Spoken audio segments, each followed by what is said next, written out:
Hi, this is Dr. Stephen with Outclick Magazine. Today we are bringing to you Gregory, and I'm going to let him pronounce his last name so I don't mess it up. He is the president and CEO of our own Fort Lauderdale International Film Festival. Gregory, welcome to today's program. Thanks, Stephen. It's great to be here. And it's Von Hausch, just for I those was who care. practicing and I thought I don't want to mess it up. No worries. Welcome. So we've been to the film festival every year. It is so much fun. When I first heard about it, I didn't know what to expect, and you blow us away with all the fun things that you have. But I'll let you explain it. If somebody's not been to one of your events, tell us about what they can expect from this amazing film festival that you and your organization puts on, Gregory. Well, we don't really have a formula. We kind of, every year is sort of its unique thumbprint. And last year, of course, with COVID, we were one of the few festivals in the world to really do a live event, and not just be virtual. So we were able to pull it off. It wasn't exactly the way we want to do it, but it worked. And this year, we're going a lot more with the live events. We will have virtual, but as far as the different things that we do, each of our regular year-round theaters, which is the Gateway Cinema on East Sunrise Boulevard, Savor Cinema downtown Fort Lauderdale, and Cinema Paradiso Hollywood, they'll be showing more or less the same films at different times, and each one of them will have their own opening night per se. And then on top of that, we're having our big kind of gala opening night on Friday, the November 5th at the Museum of Discovery and Science in their IMAX. And what we'll do there is we'll have a 6 o'clock screening of Eternals. Then we'll have an 8:45 screening of Eternals. And in between them, we'll have the party. So people that are going to the late show will actually go to the party first. And people that are going to the early show will join the party in progress. So there's a wonderful party, live entertainment, great food. We're being catered this year by Heart Rock Sushi, which is my favorite sushi place in town. And and we're doing that because the director of the film is Asian, Chloe Zhao, and she won the Academy Award last year for Nomadland. And so we're very excited about the film. It should be a trip. It's got Salma Hayek and Angelina Jolie and Richard Madden. I don't know if you watched the on Netflix. He had this series. It was just one season long. It's called Bodyguard, and it's fantastic. So that's where I first saw him, and I said, "Boy, this guy's terrific." So I'm really looking forward to his performance in this. Yeah, I wanted to share my favorite memory of a past one. You all showed Caddyshack out at the Fort Lauderdale Country Club, set up golf carts, a huge blow-up screen. We sat in golf carts and watched the movie. Now, it was more than just that. It was a huge party. People were dancing, and this was pre-COVID. People were dancing and eating. There were little signs everywhere and lighting, and Steven Saver showed up in this fabulous car. It was an amazing party. It was just one of the best memories I have of going out and doing stuff. And I just want to say kudos for the whole concept of that, Gregory. Well, that concept, you mentioned Steve Saver. He's a member of my executive board, and the guy really knows how to throw parties. He's thrown them for us over at Cannes and down in the Bahamas and all over. And he came up with that idea and underwrote it. And this year, again, he's doing something not quite the same style as that, but in his Villa de Palma, which is this huge waterfront mansion that he owns, he'll be doing our wrap party. And so that's we're really looking forward to that. Every time he does one of these events, people go away talking about him. Just like you remember this with such great memories. And he really has a lot of panache in him. He really knows how to pull it off. We're going to be playing some of the trailers in the background. So if you, this is, which one is this one, Chandler? That's Marvel Studio Eternals. Mm-hmm. Yeah, and that's what we call our official opener. Although we do have, I think, 4 opening night films. We call them opening weekend films. This one only plays on Friday, the 5th of November, just 2 times at the Museum of Discovery and Science. But it we're very much looking forward to this because we have a kind of an art director directing this Marvel franchise. So Hmm. that should be a nice little mix there. All right. And, And then you've got, go ahead. no, and I was saying that we've got these other films that we call official openers. We have one called Soundtrack to 16, and it's a coming of age story about a young girl in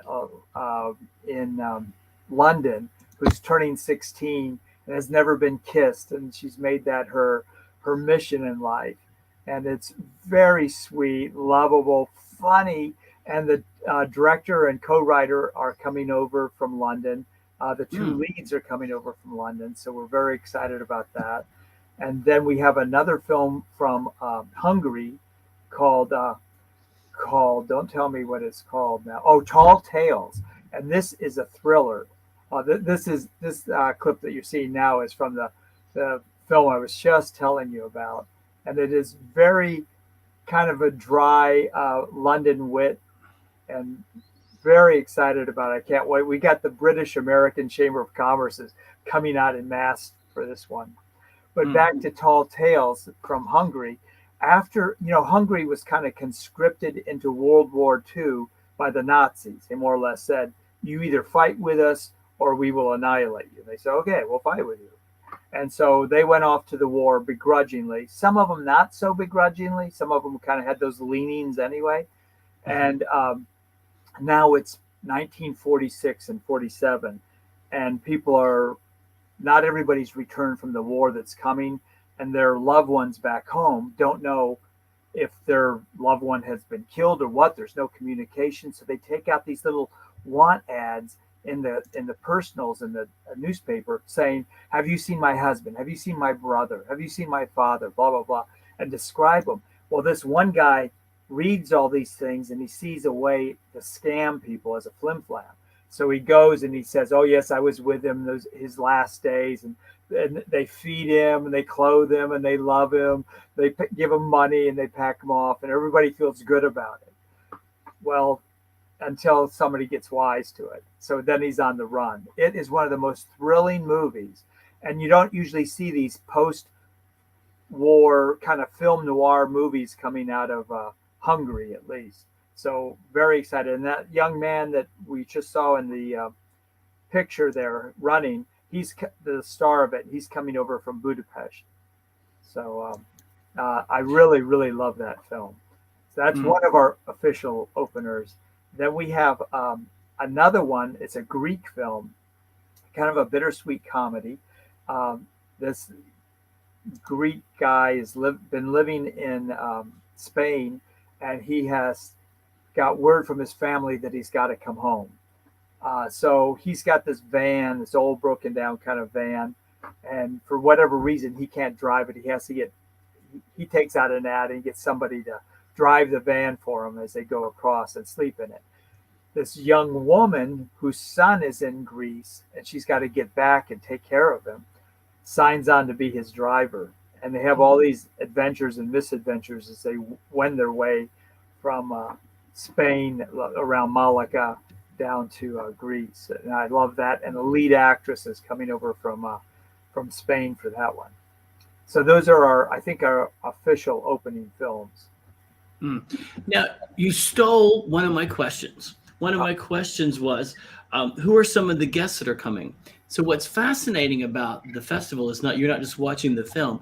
You get to meet some of the actors, writers, directors. You get to meet the people, and it's an unexpected surprise if you've not been to get to meet the people behind the film. So you stole one of my questions, but thank you. Yes, that's awesome. Yeah, and that's kind of what makes the festival into a festival. So it isn't like Hmm. you're just watching a movie. Not only do you get to meet them, but you get to ask your questions, and he or she gets to give you feedback, and they love that, because they view the festival circuit as a testing ground, because they could still tweak it before it goes out, like cut something here, give more definition here. And so the audience becomes a very integral part in the development, the future development of that film. And so, in addition to the people I mentioned, we also have Daniel Baldwin's coming with his film, My Promise to PJ, which is the first film that all four Baldwin brothers have been involved in together. He's going to try to get Alec Baldwin to do a Zoom with us during the Q&A, so that should be fun.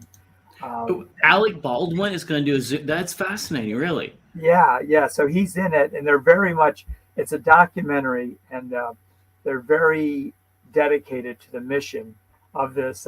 Boy, that Chandler's on top of things here. They're very dedicated to the mission of this film, which is taking care of yourself and addiction and all of those types of things.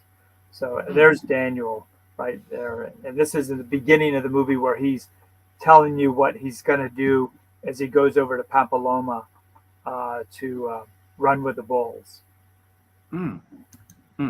I watch him on his current game show, but this will be awesome. Wow. Yeah, wow. We still go back now and watch 30 Rock reruns on Netflix. I think he's a riot. I just love him.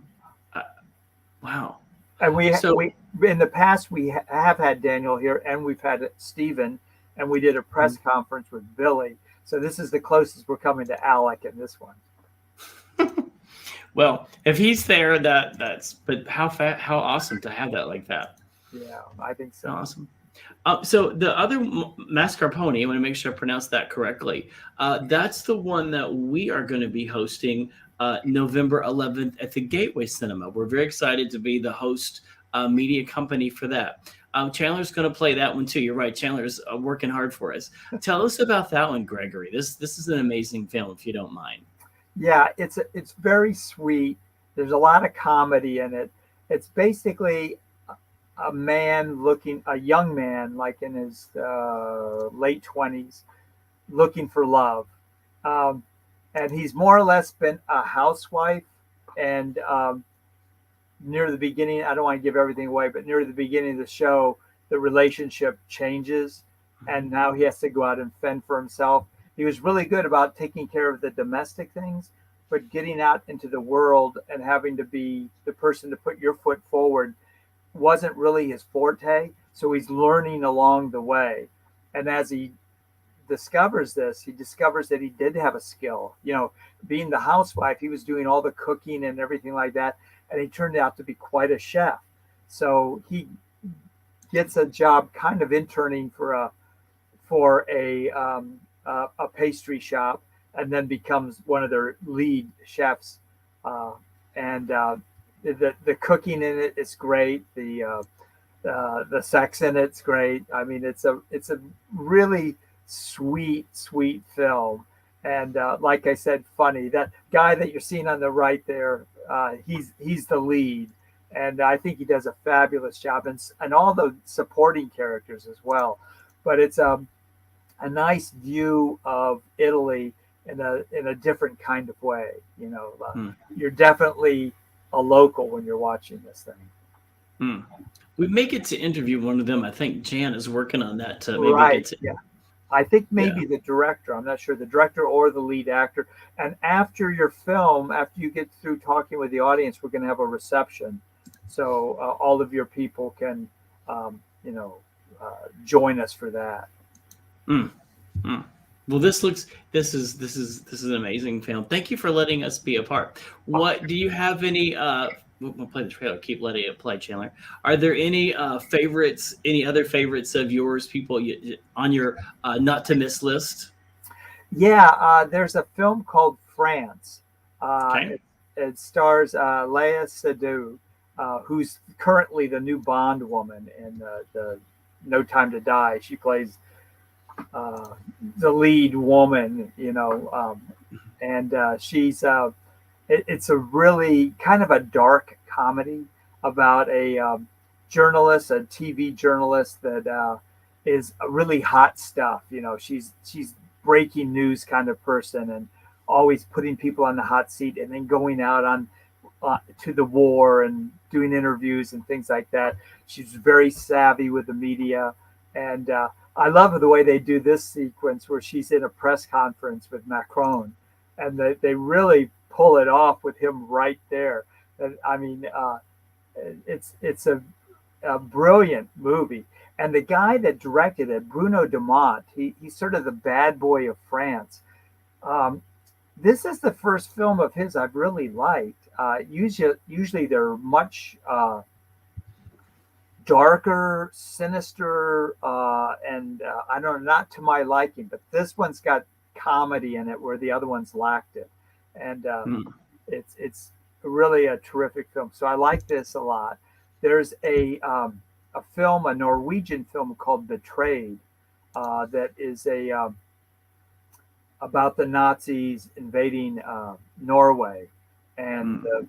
you follow one family and the brothers and their sort of extended family as to how that all went down, and it's a true story. And at the end, when you see what happened to these people, um, it's really amazing film. I just can't say enough about it. It's really terrific. Then there's a French film called Knock Knock It's Mom with Josiane Balasco. She was in French Twist, and she plays a mom, like, well, a grandmother now, but her apartment's that's her apartment is being renovated, and she's also having a falling out with her husband. So she comes and makes a an impromptu visit for 3 months with her daughter and son-in-law, and it's just delightful. Mainly, it'd be kind of a situation comedy if it wasn't for her. She kind of transcends that and makes it her own. So I really like that film a lot. And uh, as far as some of the other ones that I'm really keen on, Americanish is one of this was the opening night film that I couldn't think about. Mhm. It's the first Muslim romantic comedy, and the director who co-wrote it is coming in with the two lead actresses and one of the producers, and it's nice to see uh, Muslim people being portrayed to have a sense of humor and have the same desires as for love and life that we want, and it's really funny and sweet, and the actresses are just out of this world fantastic. So I Mm. really like that one very, very much. Then there's a film called Tokyo Shaking, and it's also based on a true story, and it's a story of the Fukushima uh, earthquake that created the tsunami, um, and Mm. it is Karen Viard, who's right there, plays a woman living in Paris, and she's her big international French company sends her to Tokyo to be one of the leaders of the office, the Tokyo office. She's like a second in command and sent down there. And she gets there right before the earthquake, and she has her whole family there, and has to deal with it. And all of that's all based on truth too. And you get to see what's happening, what these people went through, and what they went through for quite a bit of time. Mm. Um, it's a remarkable movie, and you can't really tell in that clip right there, but those skyscrapers are literally swaying like 20 degrees in the air, and they're like 90 stories high. So it's, oh my God, take your breath away. So I like that one a lot too. We got Mm. lots of comedies. We got documentaries. We got a documentary on Larry Flint. I know he's not exactly everybody's favorite person, or whatever you would call him. He's no longer with us. As you know, he passed away after that assassination attempt. But Mm. it's about him running for president when he did. And, you could think of him as this scumbag of the earth. And, you could probably be right about that. But you can also listen to what he's saying. And although he's not the most articulate, he's pretty perceptive about about what was happening in the political scene. You know, if you take all the sex and all that stuff out of it, it's really a political movie, although it does go into his life a lot. Um, and so that one's really remarkable. And it played up at Tribeca, and then now we have it. And Larry Flint for president. I think a lot of people, a lot of history nuts will like it, a lot of political junkies, and of course, all those that followed Larry Flint for whatever reasons they may have followed him will be very interested as well. Mm. There's something for everyone. There's every genre and style, and there's something for everyone. And you go. Some of them are entertaining, just entertaining and fun. Some of them tell a story. What was the one with the Pope? Oh, right. It was named at Francis. It was called. Yes. Yeah. That one was, I cried 3 times during that one. I had no idea what to expect. Right. So some of them you just go and you don't know what to expect. There's some that just tell these amazing stories that are just really cool, that you all have just picked, that I might not have seen on my own. So I tell people, take a chance. You've got a good chance you're going to experience something fresh and unexpected with you all. It's such unique content that you're providing for people. Right. I think we do have a great lineup. There's another, speaking about kind of off the wall comedies, there's one called Hit the Road from Iran. And it's a road movie taking place in Iran. And it's also a mystery because the actors, the characters keep giving you hints. You're trying to follow the thread. You see what they're talking about, but you don't. It's like you miss the beginning of the conversation. And throughout the course of the movie, they give you more and more pieces until you knit it together. And then when you do, it's mind blowing. It's very unique Iranian film, and a unique landscape too that it takes place. And so I'm excited about that. Hit the Road. So. And I see you got the iconic birdcage coming. Yes, that's another. I'm glad you brought that up, Stephen. It's an outdoor film that we're going to be doing on Thursday, the 18th of November. It's going to take place down at Los Olas Oceanside Park. It's a kind of outdoor screening where you bring your beach chair. There'll be food trucks and whatnot parked around there. And Birdcage is one of those films you can watch over and over and over. And you can go to this one for free if you want, or you could buy a VIP ticket, which gets you like a popcorn and a drink and a special section. And 100% of those proceeds are going to go to Pride Fort Lauderdale.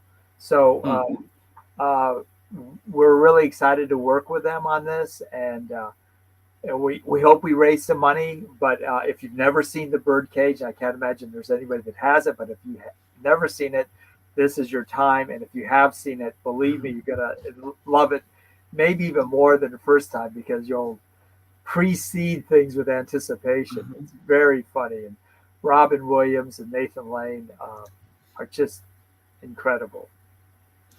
And you're right. It's one of those that you can see 500 times, and it's fun. You see something every time again that you didn't see before. And it's one of those that when you hear the line, even though you've heard it, you laugh like you've never heard it before. And it's all shot down there in Miami as well. So.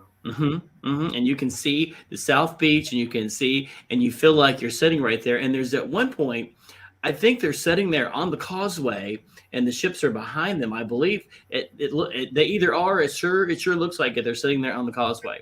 Yeah, I think you're right about that. We do a lot of things too for the local filmmakers. You know, we'll have a lot of local films, and the local filmmakers will be there.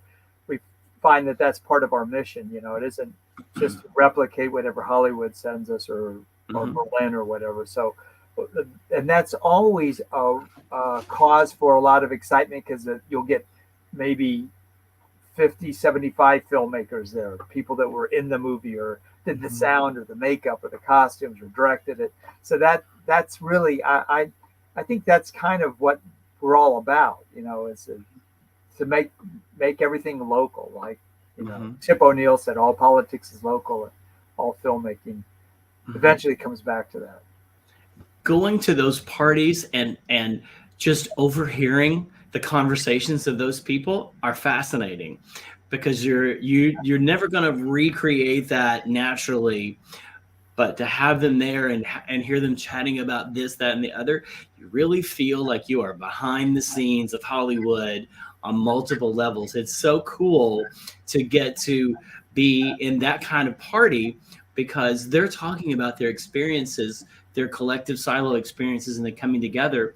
And then when you're sitting at the table and they're talking about it, it's a really cool, unique experience. And then they go out and they come back, and hearing that kind of almost qualitative research come in like that, it's a very, very unique experience behind the scenes. Normally you get to see behind the scenes of one, and when you put them all together in that collective experience, it's a really cool, it's a really neat experience. So I encourage people to go to those parties, and get to experience that. Well, Gregory, before I forget, tell us the dates of this year. Yes, November 4 to 21. And Okay. We're going. And that's 2021, in case anyone watches it next year. 2021, just coming up right around the corner. And we'll Yeah. be going in all of our venues: Hollywood, Fort Lauderdale, the IMAX, outside in the park.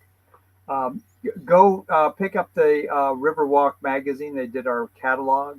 Okay. So you get one of those and you'll get to see everything, or you can go online and see it at fliff.com. Okay. And it's not, as you said, excuse me, it's not just the films. You get to go to a whole bunch of cool locations. You all did one. It was at the hotel. Maybe it's one of the hotels on the beach. Big blow up screen and party, and that was a lot of fun too. So, Yeah. well, Chandler, if you can put up their website. Is there anything else you wanted to cover? I didn't ask, or for people to know about, Gregory? Well, if you're online and you're saying, "Oh, I'm going to go see this movie," when you go to check out, look and see if there's a party ticket option. Because Okay. I'd say about 35 of our films have a party ticket option. And so you can click on that instead of a regular ticket, and you'll be involved with whatever we do with that. And then just come by the theaters if you want to pick up a program or talk to us. We got our full liquor license at Gateway, so that's nice. And full liquor license at Savor, and Beer and Wine down in Hollywood. There's so much to do. There's a lot of fun parties, a lot of fun events. So we're glad to see things back open again. Chandler's got your social media up. It's FLIF, Fort Lauderdale International Film Festival, a little I in there too. So, Correct. Well, Gregory, thank you for joining us, and this builds the excitement for this year's event. Well, thank you, Stephen. Thanks for being such a great supporter of ours. We really appreciate it. Well, thank you. It's honored for us to be on there. So we are outclick.com, and Chandler put that up, outclique.com. We look forward to this year's Fort Lauderdale International Film Festival. Everyone stay safe. Have a great day. Bring your popcorn, but they probably have that there. We have. So, all right, everyone. Thank you so much. Yeah. Have a great evening. Take care. Bye.